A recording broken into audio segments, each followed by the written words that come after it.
Dobrodošli u Novi Srbiji Gameplay, dama sa vama. Radimo podcast broj 5, kao što sam obećao, Ivana sa nama. Ćao! Evo, prva ženska osoba u podcastu. Dobrodošla, Ivana. Hvala ti, baš ti hvala na ovoj ukazanoj časti. A ko ne zna ko je Ivana Bakmaz, svi znamo ko je Lazo Bakmaz. Jel' tako? Pa, verovatno velika većina, možda ne baš svi.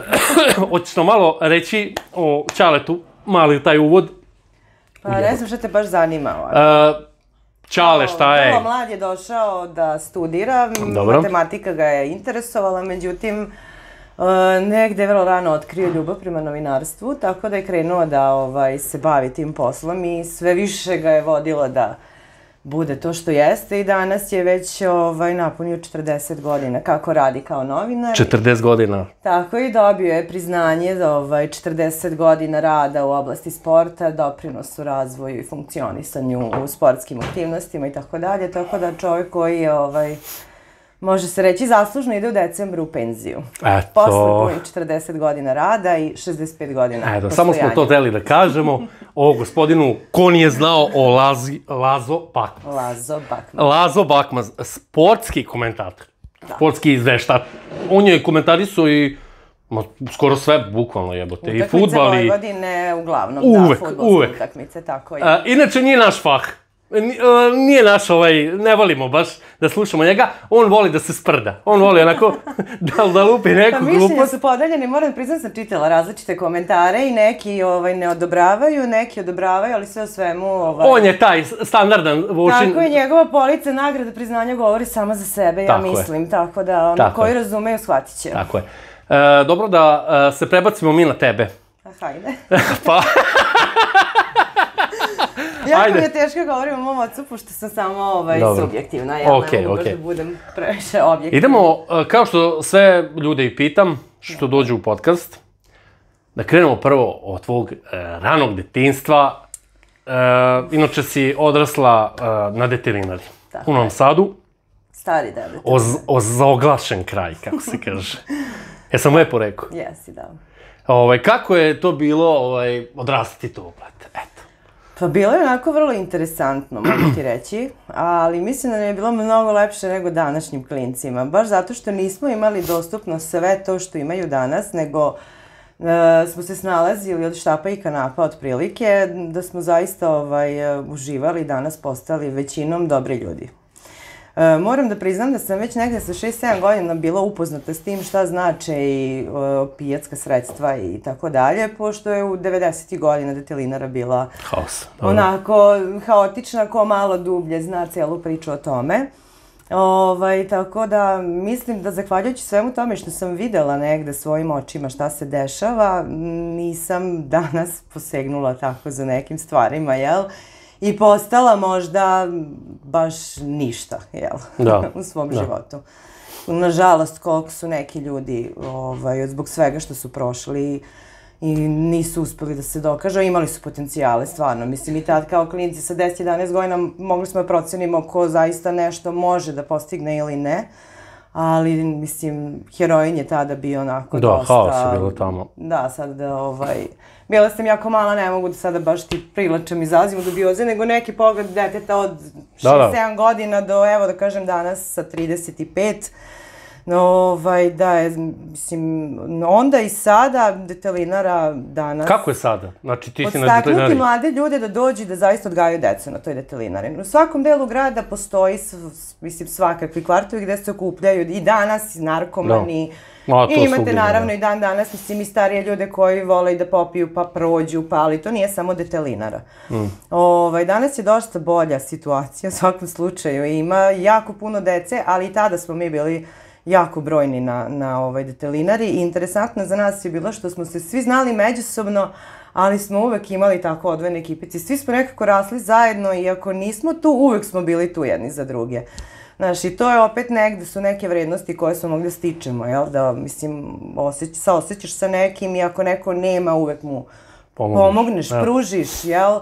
Situacija je bila teška i bilo je siromaštvo i, mislim, jel, većinom nisu ljudi imali.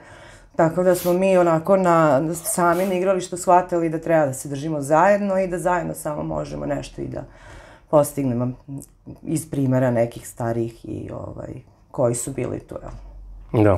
Tako da, eto, ukratko, to ti je to. A kako je biti, odrastati uz takvog ćaleta? Znači, ćale, s koliko godina je on krenuo sa novinarstvom? Pa čini mi se tako, sa 18 godina kad je došao u Novi Sad da studira. Onda je već tu negde krenuo, mislim prvo na te radijske ili TV emisije da radi. Tako da moja mama je, mislim, negde su se zaljubili u Trebinju, da kažem, i došla je negde za njim ovde. Trebinjac. Tako je, i kada sam se ja rodila, mislim, uglavnom odrastala sam u novinarskoj porodici. Tata je bio uvek tu negde na putovanjima, ali uvek kad je bio tu, svo vreme posvećivao nama. Tako da, kako kažem, znači, ćale je legenda. Bilo lako odrastati u svakom slučaju sa dvoje ljudi koji su bili roditelji, koji su bili predani uprkos tome što su bili i radno aktivni. Znači, i kad odrastaš uz takve ljude, onda negde i ti moraš da gledaš porodične vrednosti, da stavljaš na prvo mesto. Znači, ko ne zna, Ivana je novinar, ili kako vi kažete to? Pa novinarka, ona više piše članke. Da, novinarka u štampanim medijima, u listu Dnevnik. Znači, idemo već na tu i temicu. Kako si ti, mislim, našla sebe u tom novinarstvu, mislim? Pa ja još uvek pronalazim sebe u novinarstvu, da, zato što sam ja negde od početka znala da ću da se bavim, to jest želela sam da se bavim prirodom. Dobro. Pošto jako volim prirodu i jako volim sve što ima veze sa prirodom i moje dete danas učim da su sva živa bića podjednako važna u našim ekosistemima i našoj biosferi uopšte. Tako da sam se školovala negde i stručno usavršavala u pogledu ekologije i zaštite životne sredine, to sam diplomirala. Opa, čestitam. A masterirala sam za profesora biologije jer mi je negde opet neostvarena želja bila da predajem u školi. Danas da me pitaš, mislim da ne bih voljela baš da predaš u školi. Ali sam ambiciozno završila to i to, pa pošto nisam mogla se baš zaposlim u svojoj struci, ja već sam postala i majka, pa Hana je već negde imala 2 godine. Tako da sam već mogla i da radim, a nisam mogla da se zaposlim kao ekolog. Onda sam mi je tata onako u šali dobacio, pa što ne probaš u novinarstvu da se oprobaš, možda imaš nešto talenta na tatu. Da. Tako sam ga ja onda pitala negde, pa okej, a gde ja sad, kako ja da krenem da radim kao novinar? Nikad nisam ni bila usmerena u tom nekom društvenom smislu, ni da razmišljam. Pa kaže, ono što ja mogu ti kažem kao novinar koji je prošao jako puno toga je da se u Dnevniku najbolje taj uči novinarski posao. Tako da, možda da, eto, probaš da se oprobaš. I ja sam probala i evo danas 5,5 godina radim i dalje u listu Dnevnik. Tako da mislim da nisam baš možda usavršila da danas ne bi bila tu. Dobro. Ali, mislim, i dan danas se pronalazim u svemu tome. Malo je teško raditi danas kao novinar, pošto je to profesija koja je, mislim, zatrovana po svim pitanjima, ali o tome ja nisam dovoljno kompetentna ni da pričam, tako da ne bih ni pričala. Ali sve sam ima to svoje lepe momente. Tako da, eto, ukratko o tome. O novinarstvu. Da. Šta sam htio da te pitam u vezi novinarstva, ne u novinarstva, fakultet. Koliko si godina studirala? Pa, studirala sam malo duže, pošto sam imala i prekide u cijelim svojim studiranjima, ali kada sam upisala apsolventsko, recimo, počela sam da radim, pa sam tu pauzirala 1 godinu i po dana, pa umeđu vremenu se rodila i Hana, tako da sam onda nastavila u svakom slučaju i dok sam bila trudna i kada se ona rodila, bila sam uporna da završim to što sam počela. Ipak si nastavila, da. Tako je i nastavila sam i, mislim, na kraju sam izgurala i to diplomiranje i diplomirala sam tu ekologiju, a sam onda umeđu vremenu i počela da radim kao novinar u Dnevniku. Hana je imala 2 godine i onda sam odlučila da upišem i taj master za profesora biologije, pa sam u jednom momentu bila i majka i novinarka koja uči posao od nule, pošto bukvalno nisam znala ništa o novinarstvu, jer nikad negde nisam ni pričala sa ocem na tu temu, jer me stvarno nije interesovao taj poziv.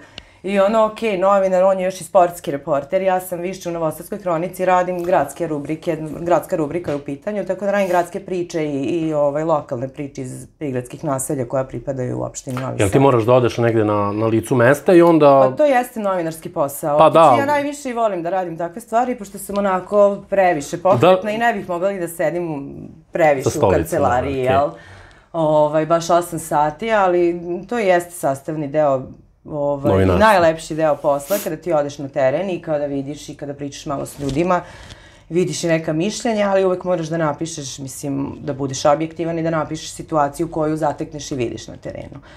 Sad, opet su tu uvek diskutabilne priče, znaš kako to ide, ovo je istina, ovo nije istina. Moje nije da procenujem šta je tu istina, šta nije, znači moje je da prenesem onako kako ljudi kažu da jeste, jel?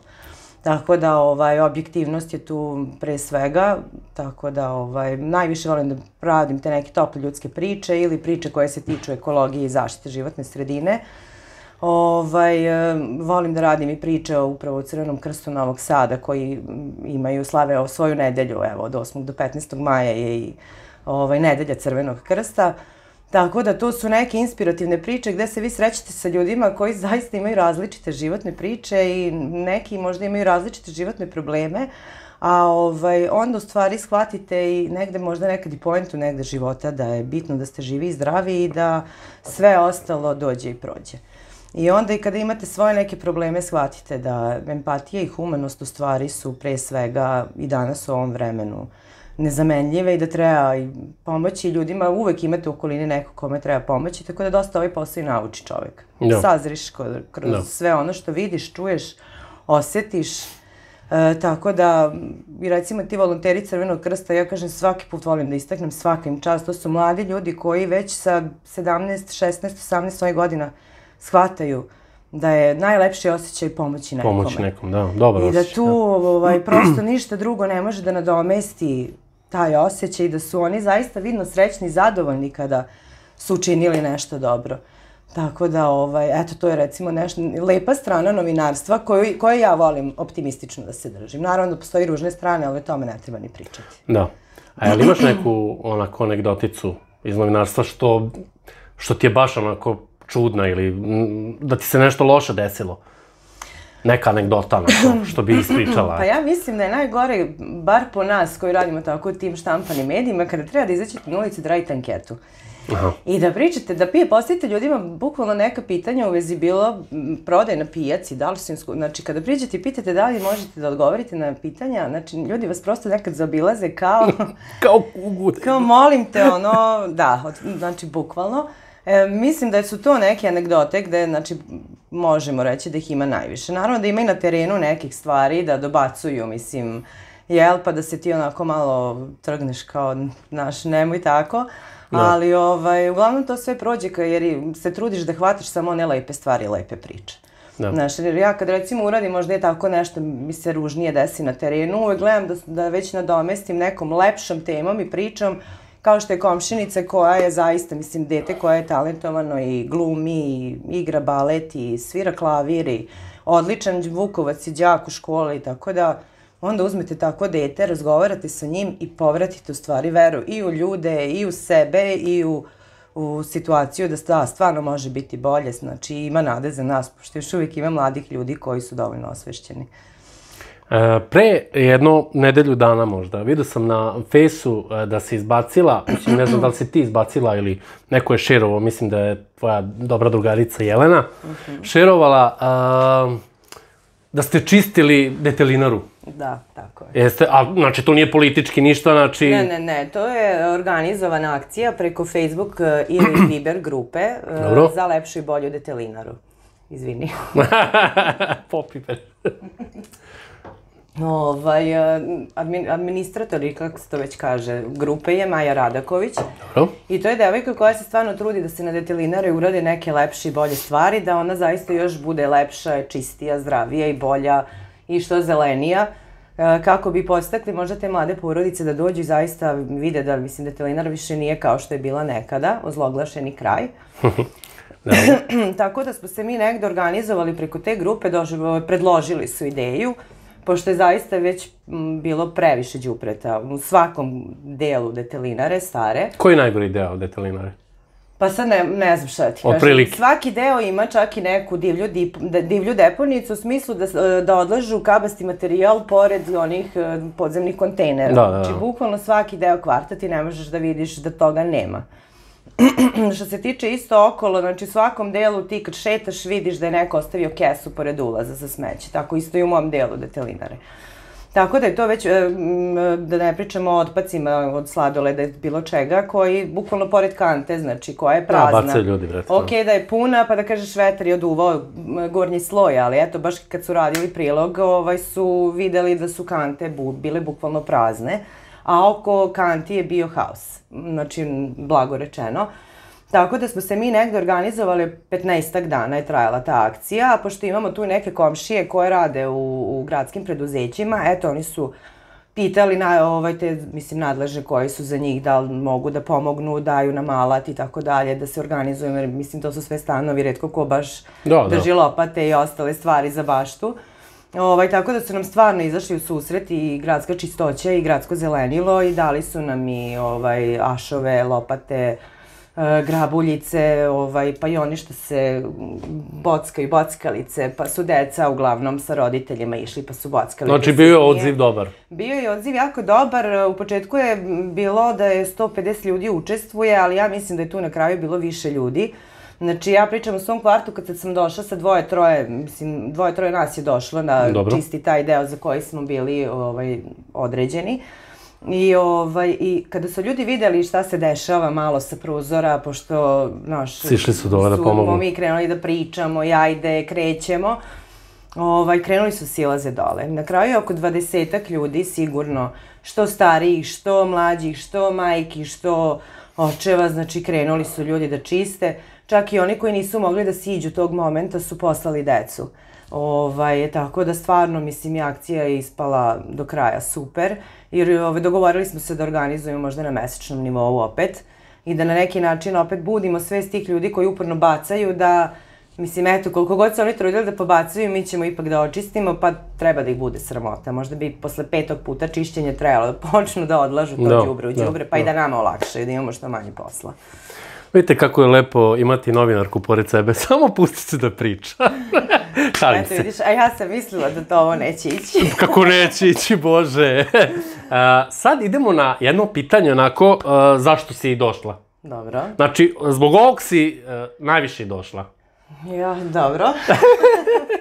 Znači, pričamo o legalizaciji marihuane. Dobro. Znači, ti se boriš za da se legalizuje marihuana, ali tako? Ja stvarno ne razumem se o to. Ne, ozbiljno, ne, ljudi, stvarno, evo, majke mi. Kao klinac, da. Ali, pazi, ovo je medicinska svrha, tako? Pa možemo pričamo o svim mogućim svrhama. Dobro. Ajde, sad šala na stranu, evo sad ozbiljno. Pričamo, Ivana, izvoli. Dobro, aj prvo da mi kažeš šta ti konkretno interesuje. Konkretno me interesuje dokle se to, jer stvarno Srbija treba da legalizuje marihuanu, mislim. Da, mislim da treba.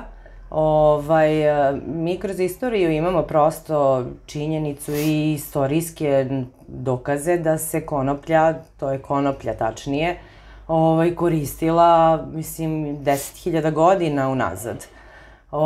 Tako da negde je već poznata priča da se prohibicija desila 61. godine i da je zabrana kanabisa na svim mogućim nivoima dovela do stropošta kanabis industrije, koja je trebala prosto da bude u nekom procvatu, jer se ustanovilo i tada da svi proizvodi koji su se dobijali od konoplje, znači i papir, i užad za brodove, Ford je napravio bukvalno automobil koji je išao na gorivo od konoplje i koja je karoserija cela od konoplje.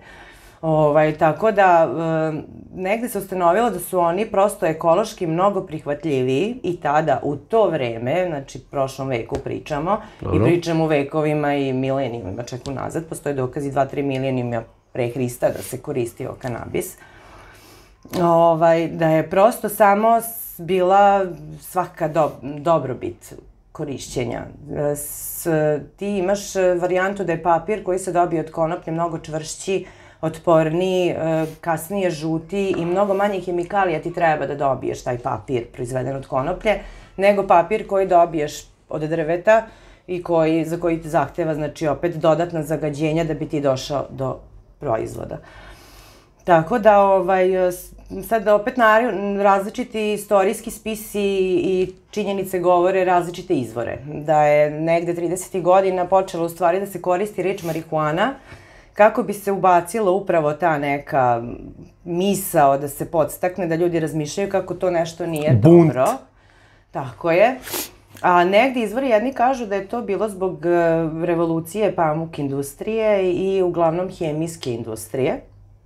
I pošto su negde mogli da izgube jako veliki novac zbog svojih proizvoda, a dok je za razliku od konoplje, znači, potpuno, kažem, bila bezbedna cijela proizvodnja, negde opet i ta tadašnja jaka vlast američka i tako dalje, doveli su do toga da se to negde zabrani. Druga neka varijanta je opet da se koristila reč marihuana, mislim da je to meksički izraz marihuana i da su baš zbog te rasne osnove i diskriminacije htjeli su da proteraju Meksikance i Crnce jer je to uvek bila bolna tačka Amerikancima. Tako da negde od tada se priča o konoplji samo kako je ona loša i kako ona nije dobra i kako izaziva, mislim, i zavisnosti i tako dalje. Poslednjih 20 godina ja lično proučavam sva ta istraživanja koja izlaze i dan danas. Mi imamo i preko 100.000 istraživanja koja su urađena samo na osnovu toga da se vidi šta je to što je u stvari štetno od konoplje, marihuane, da li samo korišćenje cvetova kanabisa duvanjem, ajde tako da se izrazim, štetno kao što pričaju na mozak ili nije, šta se tu dešava. Ali ta neka činjenica da mi imamo sami endokanabinoidni sistem u sebi i da o tome čak ne zna jako puno ljudi, govori da ljudi nisu svesni u stvari da svaki organizam, svaki sisar ima potrebu da koristi kanabinoide iz biljke kanabis. Zašto? Zato što je endokanabinoidni sistem prosto sistem koji je pun receptora i koji se nalaze u svim tkivima i organima. Znači, i on održava homeostazu našeg organizma. Homeostaza znači da mi održavamo balans samom proizvodnjom endokanabinoida, mi održavamo u stvari balans u našem organizmu i održavamo zdravlje na nivou zdravog. Naš organizam sam proizvodi endokanabinoide. Znači, i anandamid je otkrio jedan naučnik davnih godina. Anandamid je, znači, prirodni kanabinoid koji naše telo samo proizvodi. Majka kada rađa dete, znači jednostavno i kada doji svoje dete, ona doji dete upravo tim anandamidom. A zašto je taj anandamid bitan? Zato što je on istog hemijskog sastava kao THC molekul iz biljke kanabis. THC je inače psihoaktivan molekul zbog kog je biljka tako ozloglašena da izaziva high efekt, da ljudi ne znaju šta rade i tako dalje, što prosto nije istina. To je, mislim, posebna priča za koju i dan danas se dokazuju, mislim, brojne činjenice da zaista nije tako. Neki naučnici su čak došli do zaključaka da se naš mozak obnavlja i da čini mnogo pametnijim ljude, tako kažu, kao pametniji si, zato što jednostavno samim duvanjem ti podstičeš svoj mozak da čak i ne proizvodi ovaj štetan protein koji uzrokuje Alzheimerovu bolest. Znači, negde postoji studije da su dokazali da se može, u stvari, najverovatnije može i prevenirati Alzheimerova bolest samom svakodnevnom upotrebom kanabisa. To ne znači samo duvanje. Cela biljka je, znači, za korišćenje, od korena do vrha. Vi možete i listove da uzmete pa da u džuser uzmete i sa sve voćem, iseckate i taj list, znači zajedno sa tim popijete. Vi ste uneli jedan zdrav način, zdravu ishranu ste uneli u sebe samim tim što ste to uradili. Isto tako, recimo, u 100 grama semena konoplje ima mnogo više proteina nego u 100 grama najkvalitetnijeg mesa koje možete da uzmete. Isto tako, u semenu konoplje je najidealniji balans omega-6 i 3 masnih kiselina koje su u stvari najidealnije za unos u ljudski organizam. Uvek ima taj neki balans u medicinu se ne razumem najbolje, ali negde su uvijek diskutabilan taj balans omega-6, omega-3 masnih kiselina. Konoplja je znači jednostavno sama po sebi takva da daje idealan odnos koji je potreban jednom ljudskom organizmu. Tako da, u svakom slučaju, mislim, što se tiče i medicinskog i preventivnog aspekta, je izuzetno dobra. To su pokazale naučne studije, znači koje su prosto i dostupne negde ko hoće da gleda i ko hoće da sazna mnogo više o tome. Najbitnije od svega je, mislim, da ljudi znaju da postoji endokanabinoidni sistem u svima nama i da mi svi proizvodimo sami naše kanabinoide, da je anandamid jedan od tih endokanabinoida. I to što sam krenula da pričam za dojenje, znači bukvalno mama doji svoju bebu i kljuka je, da kažem, anandamidima, koji su, znači, imaju isti princip dejstva kao THC iz biljke kanabis. I onda zato kao zašto bebe spavaju? Zato što prosto spavaju, ustanu, jedu, odnosno sisaju, a znamo svi da je sisanje, odnosno majčino mleko, najbolja hrana. Tako da i najzdravije se dete razvija kada sisa majčino mleko. A zašto? Zato što, eto, je anandamid između ostalog jedan od stvari koje se unose unutra.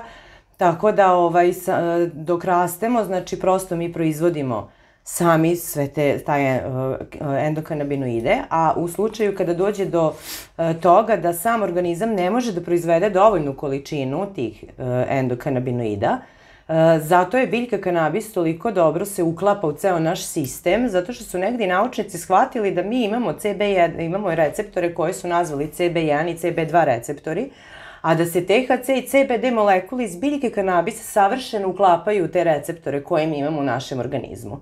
U stvari je tako i počela su sva ta istraživanja u medicinskom smislu. Zašto THC? Rafael Mešulam je izraelski naučnik koji je otkrio THC molekul iz biljke kanabis, a posle 20 godina negde je u suštini otkriveno da mi imamo CB1 receptor. A THC je ušao savršeno u taj receptor.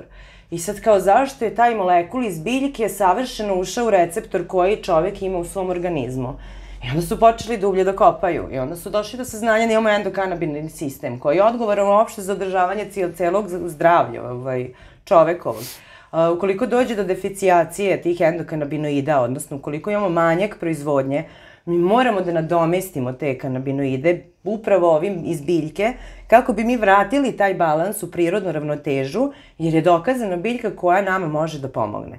Zato je dobra i kao preventiva. Zašto ja uvek kažem, ja neću da se razbolim da bih imala dozvolu da koristim kanabis. Ja želim da budem zdrava i da imam mogućnost da koristim kanabis, da održavam svoje zdravlje zdravim. Jer ne želim da idem kod doktora. A upravo je kanabis preventiva, jer ako unosite dovoljne količine i fitokanabinoida, vi ste balansirani i ne morate da idete, mislim, zdravlje vam je izbalansirano. Nauka je dokazala da upravo nedostatak endokanabinoida, a neunošenje tih kanabinoida koje biljka posjeduje, dovodi upravo i do razvoja svih danas poznatih bolesti. I dijabetesa, i kardiovaskularnih bolesti, čak i rak, ali zbog toga upravo ona i deluje kao drugi povratni mehanizam koji može da pripomogne lečenju tih bolesti. Nauka je dokazala da ćelije raka izvršavaju samoubistvo upravo diktiranjem tih molekula da one izvrše samoubistvo. Znači, THC izvršava samoubistvo ćelija, dok CBD sprečava da se te ćelije kancera dele. Mislim, i to jednostavno ne može niko da kaže, pa to nije tačno. Znači, evo imate studije, ljudi, Harvard univerzitet je uradio studiju, znači upravo je koristio pušače kanabisa da se dokaže da su oni kao glupi, ili da sporo razmišljaju i da kanabis utiče na psihu čoveka. Na kraju su došli do zaključaka negde da upravo su korisnici kanabisa mnogo brže, realnije, kreativnije rešavali sve te zadatke nego ljudi koji nikada nisu koristili kanabis. Mislim, ja ne kažem da sad svi treba krenu da duvaju, kako ti kažem, ali jednostavno ljudi koji žele da probaju možda da zamene i pilule koje piju lečeći se biljkom. Postoji studije iz Kalifornije i Izrael, ti danas imaš bolnice u Izraelu koje leče svoje pacijente upravo kanabisom i koji imaju jako velikih uspeha u lečenju brojnih stanja. Čak se je dokazalo da se sprečava ta citokinska oluja ili sad medicinski izraz tačno da li sam pogodila ili ne, ali sprečava se širenje koronavirusa u plućima i pacijenti koji se leče upravo tim CBD ekstraktima se mnogo brže oporavljaju i imaju manje šanse da završi na respiratoru i veće šanse da odu kući. Znači, to je prosto dostupna informacija koju ljudi mogu da provere. Tako da, ako se interesuješ malo više, zaista možeš mnogo toga da nađeš. Ja 20 godina, već to ja sa 16 godina počela da istražujem, pošto isto tako kao klinka sam tela, kao znaš, zabranjeno voće, dok meni u stvari stariji ljudi nisu objasnili da je to prosto nije to što ja mislim da jeste i da malo podobnije istražim neke stvari pa da onda pričam o nekim stvarima. Tako da sam ja stvarno od svoje 16. godine počela da istražujem o biljci uopšte. I ne kažem samo da je dobro i u medicinske svrhe, nego mislim da ćemo moći da poboljšamo sve moguće segmente života koristeći kanabis. I u vidu građevinskog materijala, i u vidu tekstilne industrije. Znači, u bilo koje svrhe, u bioplastika, mi imamo danas problem koliko plastike imamo i koliko je zagađenje upravo proizvodima od plastike koja jednostavno se jako teško razgrađuje u prirodi. Vi sam od konoplje možete da dobijete biorazgradivu plastiku, znači koja se negde u roku 80 dana, ako se i nađe u prirodi, razgradi i apsolutno ne šteti zemlji. Znači, konoplja gde se zasadi pročišćava tlo od radioaktivnosti, od teških metala, znači od bilo kojih zagađenja. Prečišćava vodu, prečišćava vazduh, znači proizvodi se više kiseonika nego ugljen dioksida. Od jednog hektara konoplje ti možeš da dobiješ mnogo više biomase nego 4 hektara šume. A za konoplju ti treba, šta ja znam, nekoliko meseci da izraste, dok ti za drvo treba 20 do 80 godina, mislim i više, jel? Tako da prosto bi možda isprečili neku seču tolikog silnog drveća jer nam i šuma fali svakako. Tako da u svakom segmentu ekološki je prihvatljivija jer ne zahteva korišćenje hemijskih supstanci da bi ona rasla. Ona je prosto kurov i šiklja gde god je posadiš, od prilike. Da. Razumeš? Tako da, i zaista što se tiče građevinskog materijala, samo sve benefiti su potvrđene. Mi imamo ovde i Nacionalnu asocijaciju konopljara, čini mi se, koji zaista imaju te građevinske materijale gde oni mnogo toga mogu i da kažu u vezi toga. Negde imaju negativan karbonski otisak, znači kuće koje se izgrađuju od konoplje. Insekti se ne legu, znači zaštićene su od vatre, znači ako je požar i to ne gore. Tako da jako su brojne benefiti i od građevinskih materijala, mislim o tekstilu da ne pričam, Levis prve farmerice su napravljene od konoplje i negde kažu da i dan danas nisu se, mislim, promenile, nego kao da su danas iz fabrike izašle. Tako da zbog toga negde je ona bila i zabranjena. Sada, 2. decembra 2020. godine, Komisija Ujedinjenih nacija je i donela odluku po preporuci Svetske zdravstvene organizacije, kao i Evropske komisije lekova, da kanabis prosto jednostavno, pored svih tih, kao što sam rekla, brojnih, na 100.000 studija urađenih, nema štetne uticaje na ljude, znači na njihovo lečenje i da se jednostavno ta cela biljka mora skloniti iz 4. kategorije tih psihoaktivnih supstanci u kojoj je bila zajedno i sa heroinom i sa ostalim opojnim sredstvima koji, mislim, zaista možda jesu droge, ne znam, nisam nikad konzumirala, tako da ne znam, mislim, ni na kom nivou deluju, ali definitivno znam da kanabis ne deluje na tom nivou kao i tamo gde je bila svrstana te supstance. Tako da ako smo i mi kao zemlja potpisnica te jedinstvene konvencije koja je 1961. izbranila celu tu priču oko konoplje, mislim da treba da budemo onda i obavezni da negde, ako su i oni skinuli biljku iz te kategorije i negde rekli da se preporučuje upravo za lečenje, za medicinske, naučne, istraživačke svrhe, znači da prosto treba možda malo da razmislimo je i da probamo možda, mislim, ne vredi probati, jel tako? Uvek možemo zabraniti ponovo.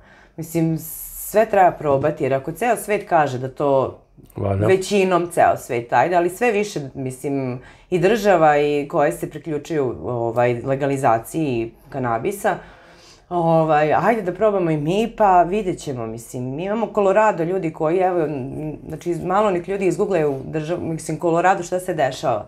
Znači, oni ljudi toliko prihode imaju, mi pričamo o milijardama dolara. Znači, da su oni obnavljali i bolnice, i škole, i gradili nove i to. Ljudi su počeli da grade kuće za beskućnike.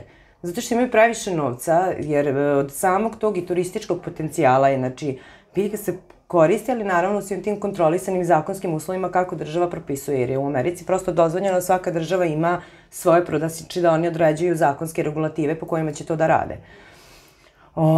Tako da, s obzirom na to da imamo i taj ekološki problem, da imamo i problem zagađenja planete uopšteno, klimatske promene, da imamo problemi da nam ugrožene vrste i vrste uopšte svih ostalih živih bića nestaju sa lica zemlje. Imamo i neke vrste nosoroga da više ne postoje u prirodi, da su one izumrle. Znači, ja znam za njih, moje dete sutra neće moći ni da ih vidi, ako se i taj poslednji, mislim, primerak u nekom zoološkom vrtu ne umre, jel? Tako da mislim da je to zaista veliki problem, a zaista mislim takođe da konoplja može da se reši jako veliki problem, s obzirom na to da se i ekonomija može podići na viši nivo i da se otvori nova radna mesta gde će ljudi moći da se usavršavaju u tim nekim pravcima i smerovima. Tako da, eto, ja sam ti se raspričala. Jel vidite s kakvim znanjem se duva, a? Nemoj da vidim, ako ovo ne znate, ne možete da duvate. Ja sam ti sad onako baš pa ti si mu, vidi. Jer jako puno ima toga da se kaže, mislim da je jako malo vremena, a ja jako puno o tome sam i čitala i pričala i čak sam i učestvovala u postoji IRKA, inicijativa za legalizaciju kanabisa u Srbiji. To je grupa koja je u Beogradu i to je socijalni kanabis klub koji čine inače tako oboljeni ljudi i ljudi koji ih podržavaju i članovi porodica. Znači, ljudi koji su mnogo puta i svedočili koliko im ta biljka pomaže. Ljudi koji su i procesuirani i zatvarani samo zato što se leče kanabisom. Znači, čovek koji je lečio svoju epilepsiju jako dugo vremena i kom je pomagali, koji nije imao napade, je dobio godine zatvora samo zato što, eto, su ga uhvatili da on koristi tu biljku. Ali on čovjek kaže, ja samim pušenjem kanabisa sprečavam svoje napade. Da. Znači, i to je grupa, znači, gde inače isto na Facebooku postoje možda jako puno toga da se nađe informacija koje postoje. Ako nekog zanima. Ako ikog zanima, tako je. Tako da, nešto sam tela, imala sam poentu, ali izvini. Ali sam te prekinuo. Da. Ali sam te presekao. Ima jako puno toga da se kaže, ali, znaš, onaj koga zanima trebalo bi možda malo i da progugla i da nađe i da vidi sam, jer to ne kažem ja kao ja, mislim, kako kažem. Sve ovo što sam mi rekla, to je potkrepljeno naučnim dokazima i naučnim činjenicama. Nedavno sam upravo završila i pisanje jednog naučnog rada na upravo temu o kanabisu i da je to magična biljka koji će biti na kongresu Ishrana budućnosti, ako bude odobren, ako Bog da, jel? Tako da, mislim, i to je taj kongres Ishrana budućnosti je jednostavno kongres koji se bavi upravo tim zdravim stilovima života, ekološkim stilovima života gde prosto ljudi možda mogu dosta toga i da čuju. Tako da, sve, i taj rad, hoću kažem, je potkrepljen svim tim saznanjima koje ja imam negde poslednjih 20 godina. A da, htjela sam da kažem da sam bila i na jednom seminaru koji je organizovala upravo između ostalog i IRKA, ta socijalna kanabis klub IRKA. Iz Beograda? Iz Beograda, tako je. I gostovao je doktor nauka biohemije i molekularne biologije, doktor Robert Melameda, izvinjavam se, koji je, mislim, čovek koji proučava isto tako decenijama već uticaj kanabisa na lečenje čoveka i koji je imao, da kaže, jako toga pametnog na tom seminaru. Učestvovali su i ljudi iz Makedonije, znači negdje gde je Makedonija isto, mislim, legalizovala, Hrvatska isto ne imala. Sad je Makedonija legalizovala, tako? Pa, skoro nešto ima, ja mislim, možda par godina. Je li to samo u medicinske svrhe Makedonija ili kako? To može kao da se... Jo, vidi, znači, ja kada pričam o medicinske rekreativne svrhe, ja mrzim te izraze, zato što opet smatram da je rekreativna upotreba kanabisa ne postoji. Uvek kažem i ponavljam, zvanični stavovi medicine, zvanične medicine, su negde da je prevencija uvek najbolji lek. A ja sam malo pre upravo i objasnila da je svakodnevno unošenje kanabisa u bilo kom obliku jednostavno preveniranje svog zdravlja, znači, što ne znači da je to, kako ti kažem, eliksir i da sad sutra možda neko i koristi, neće se razboleti. Ali, mislim, nije mit da ljudi koji su i korisnici kanabisa mnogo ređe posećuju doktore i razboljevaju se, nego ljudi koji ga nikada nisu koristili. Mislim, to je opet negde činjenica koja je ustanovljena. Tako da, ne znam sad, otišla sam opet daleko, razumeš, ali... Vidi, znaš koliko si rekla? Pa ja pola stvari ovog ne znam. A znam i ljudi koji duvaju, pa nemaju pojma u vezi toga. Da, sam tu rekreativno i medicinsku. Znači, prosto, znaš, kao rekreativno i medicinska ne možemo pričati jer su sve upotrebe medicinske. Znači, ako ja hoću da zaštitim svoje zdravlje, ja ću da preveniram svoje zdravlje i ako nikog ne ugrožavam time, razumijem, ne vidim razlog zašto to sad svi shvataju kao bauk. Ajde, dajte šansu. Znači, dajte šansu i tim ljudima koji možda i se leče, a dajte šansu i ovim koji nazivate duvačima. To nisu lenji ljudi, to nisu ljudi koji će da se naduvaju, legnu i da ne rade ništa. Znači, to su ljudi koji, znači, bukvalno će popušiti džoint i da odu da rade svakodnevne stvari. Da. Mislim, postoje oni koji neće zato što ih boli uvo, kako ti kažem, ali to su opet ljudi koji su takvi, to ne čini biljka koju si popuši. Mislim, čovek koji je pričao, upravo taj naučnik, je čovek koji prvi uzme i popuši travu, razumeš? Čovek je doktor nauka molekularne biologije i biohemije, koji je predavao na univerzitetu u Koloradu. Mislim, kako ti kažem, znači to nisu ljudi koji, mislim, smo ti i ja, evo ovako, kao novinarka i Cerović. Šta treba država da uradi da bi se to legalizovalo? Ko to odobrava? Pa to sve ide preko Ministarstva zdravlja i mislim da i oni treba da se možda upoznaju, mislim da je možda i ovo sve za njih novo, kako da kažem. I oni su verovatno dugo ljudi živeli u uverenju da je ovo sve droga, da je to opasno, vodili su se i pričama od ranije, mislim, kako kažem, tako da možda je to sve za njih novo. I ja verujem da treba vremena da se i upoznaju i da vide, ali mislim svakako bi trebalo da se upoznaju sve i da neće. Jer zaista mislim da će tako pomoći velikom broju ljudi. Jer negdje postoje, mislim, ankete i rađene su da jako, mislim, oko čini mi se 7,7% stanovništva da koristi kanabis ili da je koristilo ili da je jednom duvalo ili, ali, kako kažem, većinom se ljudi leče u ovoj Srbiji. Većinom treba razmišljati negde o ljudima koji zaista svoje bolesti negde drže pod kontrolom i kojima treba dati šansu da jednostavno to rade na legalan način. Mislim da je dosta tih ilegalnih tokova, ako i Ujedinjene nacije, ako i Svetska zdravstvena organizacija, ako i Evropska ta komisija za lekove kaže da jednostavno nije opasno za zdravlje ljudi i da treba da se počnu uvoditi. Ako već u svetu imamo primere da se u bolnicama uvode terapije i da se ljudi leče i da uspešno idu lečenje. Od skoro su i počela negde ta lečenja i istraživanja na ljudima jer je do skoro sve to bilo zabranjeno. Znači sve države koje su poslednjih nekoliko godina i legalizovale tu medicinsku, da kažemo, upotrebu samo, su negde i počeli da uviđaju, i da istražuju kako utiče na ljude uopšte i korišćenje i onda i samim tim možete da vidite i koje su to doze, znači opet svaki organizam je različit, neka doza će nekom da pomogne, dok ta ista doza, ista bolest drugom čoveku neće, možda mu trebaju veći procenti THC-a, možda mu trebaju manji procenti CBD-a, nebitno. Ali zbog toga upravo treba negde i da ti ljudi koji su medicinari, koja je struka i koji su možda u svemu tome, da kontrolišu ljudi. Neki ljudi se, kažem, opet i leče. Mislim, tako da oni opet mogu da budu negde tu da sarađuju, ako ništa drugo, da vide kako, šta, da im oni kažu šta i kako koriste, koje doze, kako to rade. Pa da možda pomognu nekim drugim pacijentima. Mislim, ja sam zaista upoznala jako puno ljudi koji se leče kanabisom. Upoznala sam čoveka koji je, znači, ustao iz invalidskih kolica, boluje od multiple skleroze.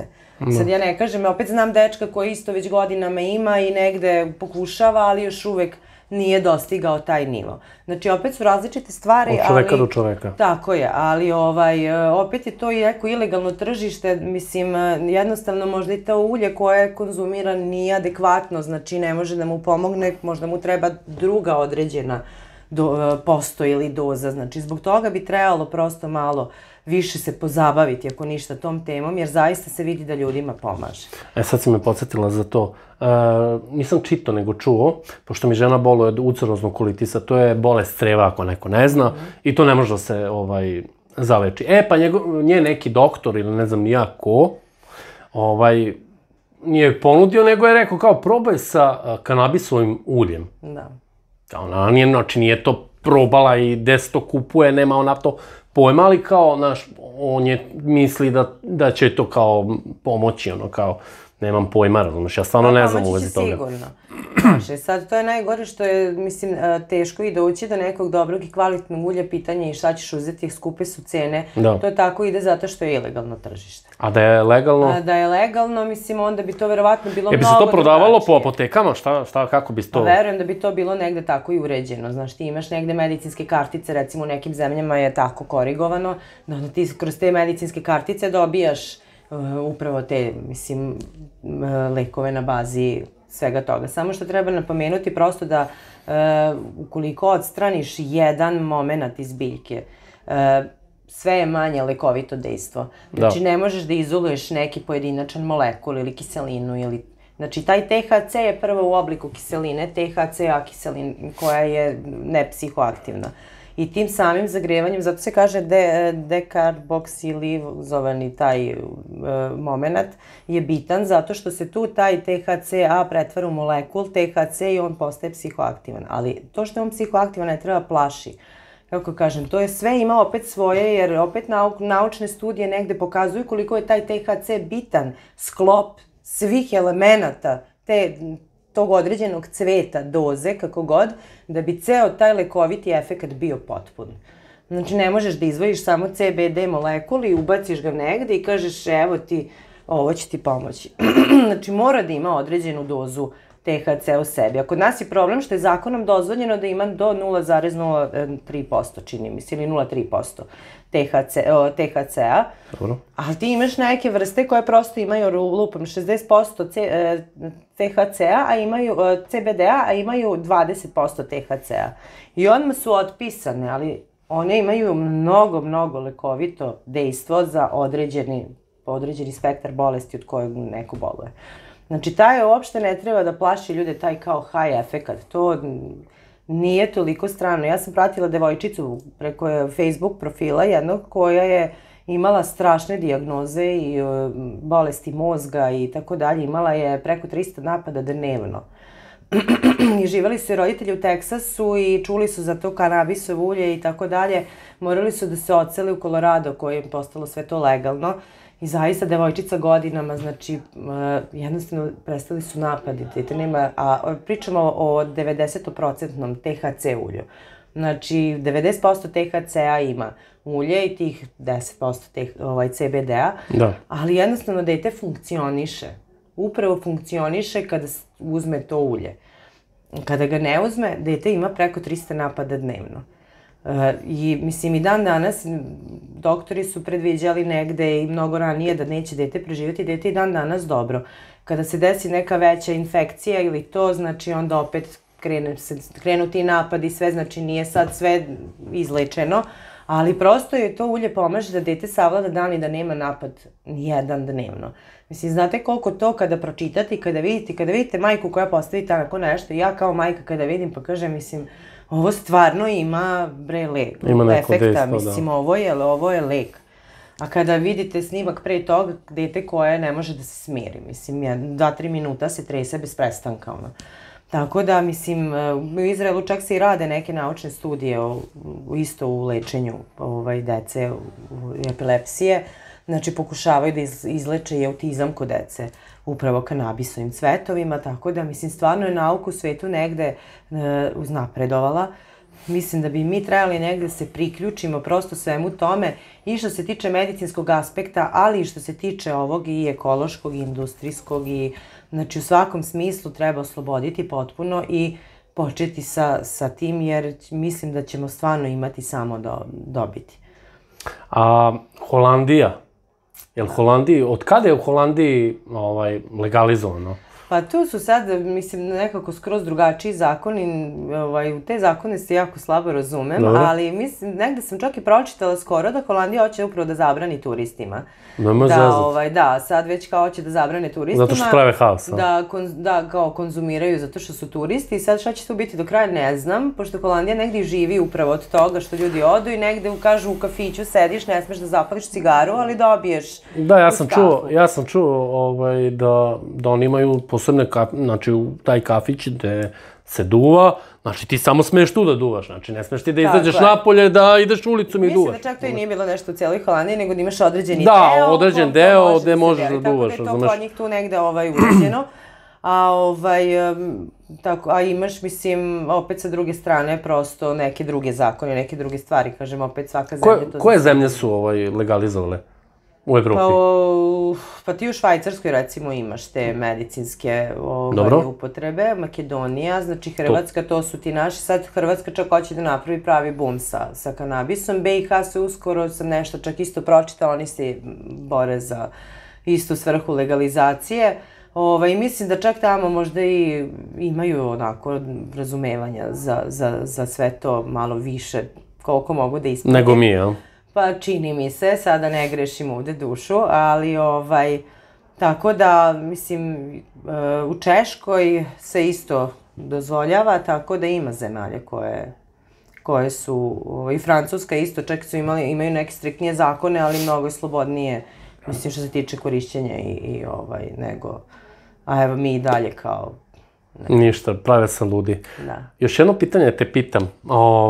Šta misliš o ovom sranju, koroni i te gluposti? Evo, na primer, vakcina ova. Jesi se vakcinisala? Pa nisam još, da. Dobro, nevažno.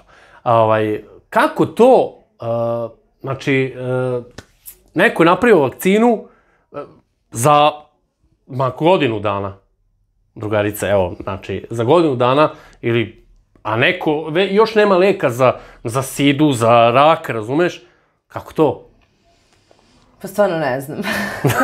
Sad sam te uvatio s pitanjem. Da, pa ne znam. A šta misliš, je li to neka... Ja čak i kao novinar, evo sada iskreno ti kažem, pratim sve to i celu situaciju i mislim i vidim da stvarno, mislim što se tiče naše medicinske struke i svega, vidim da su zaista svi ubeđeni da je to jedini način da se ljudi zaštiti, da krenemo u sve to. Davno sam imala negde mikrobiologiju na fakultetu, proučavala sam mikroorganizme i viruse, bakterije i sve 4 godine, ali znaš sad, mislim da nisam dovoljno stručna i kompetentna uopšte da pričam o tome, ali sam baš danas imala jednu jako mladu doktorku koja radi u Domu zdravlja Novi Sad i koja je od početka korone u korona pandemiji. I onda mi je rekla da, mislim, isto recimo kad dođu ljudi na vakcinalni punkt, dosta ljudi je imalo u početku nedoumice u vezi svega toga, ali, znaš, onda kaže, jednostavno treba porazgovarati sa ljudima i treba im reći. Sad oni ako kao medicina kažu da to tako treba, to tako ide, ljudi jednostavno kome će verovati ako neće medicinskim radnicima i stručnjacima. Tako da, mislim, znaš, bilo je od početka i priča, to ne postoji, mislim, čak i sam i ja bila onako dosta skeptična. Ja sam bio skeptična, ja verujem da postoji, ali, znaš, malo mi je čudno. Kako ti kažem, i ljudi oko mene su već kasnije krenuli da dobijaju, moje kolege s posla su krenuli da dobijaju koronu, meni sestra od tetke radi u COVID crvenoj toj zoni kliničkog obučeno je od glave do pete, ja. Mislim, tako da, mislim, znaš sad, da li postoji ili ne postoji, apsolutno ne treba ni diskutovati, znači šta god daje, nešto se dešava. Da. Nešto postoji, mislim, jednostavno, to je činjenica, ali baš zato što nisam dovoljno ni kompetentna da pričam o tome i sve, ja tako još uvijek razmišljam, mislim, o svemu tome i ja se pitam isto to što i ti, kako ti kažem. Ali, što sam više u tome, negde sve više dobijam neke odgovore, tako da još uvek se pitam, znaš, onako, u vezi svega toga. I, ne znam šta bih mogla drugo da ti kažem Znaš, kod mene se i tata vakcinisao, sad će se mama vakcinisati. Sve im je okej, a? Sve, mama je preležala koronu, zato nije mogla se vakcinišiti. Tama je dobila poziv sutra na sajam i ona se ispostavila pozitivna. Je li bilo nešto kritično ili? Pa imala je upalo pluća, ali hvala Bogu. Sve okej. Sve okej nije, mislim kod kuće je bila zaista sve vreme. Tako da, znaš, sad ja još uvek nisam, tako da čekam još malo da saznam još nekih informacija, šta kako, pa o tom potom vidjet ćemo. Pitanjce, budućnost tvoja, znači šta dalje u budućnosti? Da li misliš da ostaneš još u Dnevniku? Da li imaš neke ambicije dalje? Pa ne znam šta ti kažem, moja ambicija je da se odselim u Begeču, lepo malu kućicu sa dvorištem, da imam baš onako zeleno prostranstvo ispred sebe. Da, pošto sam ceo život u stanu i tokom braka sam bila u kući na Telepu i shvatila sam koliko je bogatstvo imati kuću i malo biti izolovan. Mislim i da je Telinara izolovana i lepa sama po sebi, pogotovo što živim u najzelenijem delu Novog Sada, otprilike. Ali, onako mi je želja da ode malo u, kažem ti, priroda i u život. Znači kuća, a? Znači kuća. Tako da vidim sebe u budućnosti tu i vidim sebe u budućnosti kao, mislim, neko ko će se bavi upravo poslom koji je hteo ceo život, to je da budem u prirodi i eto, prosto možda i štitim tu prirodu i pravim neka istraživanja, možda ko zna pronađem neku novu vrstu. Ja ti želim svu sreću, da ostvariš te svoje snove i tako. Hvala ti što si gostovala u moju emisiju. Mi smo rekli, Ivanice, o tome što si došla, o zelenoj biljci. Tako da, to bi bilo to. Ćao. Ćao.